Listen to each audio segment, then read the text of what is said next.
Mga kapuso, ramdam na ang diwa ng Kapaskuhan sa Tarlac kung saan naglalakihan at nagagandahang Belen ang makikita. Ang taunang Belenisimo. Pasyalan natin sa live na pagtutok ni Jasmine Gabriel Galban ng GMA Regional TV, 1 North Central Luzon. Jasmine.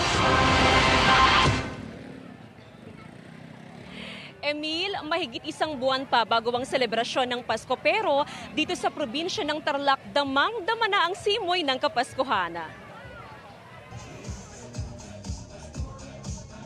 Nagningning ang makukulay at naglalakihang palamuti at Belen sa taunang Belenismo sa tinaguriang Belen, capital of the Philippines. Ang kapas sa probinsya ng Tarlac, mula sa disenyo hanggang sa ilaw. Picture perfect at talagang masarap pasyalan ng buong mag-anak, lalo na ng mga bata at young at heart. Nakakatuwa po, lalo po paggabi. Kasi? Kasi lumiliwanag po yung kagandahan niya po. Sobrang ganda po, marami pong mga pumupunta, turista po. Lalo na po yung mga bata, nag-enjoy po sila. Lumutang ang pagkakaisa, pagiging malikhain at pagmamahal ng mga Tarlakenyo sa kani-kanilang paandar na Belen ngayong taon.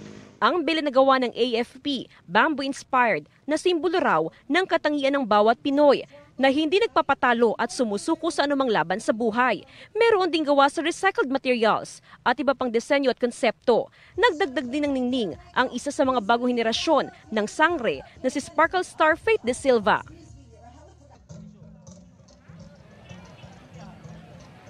Emil, sa kabuuan, 53 na Belen mula sa iba't ibang bayan. Ganon din sa private sector ang nakikibahagi ngayon sa 16 Belenismo sa Tarlac. Emil?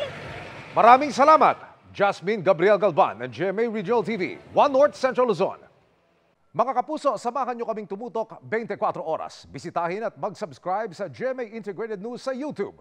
Sa mga kapuso abroad, bisitahin ang GMA Pinoy TV at www.gmanews.tv.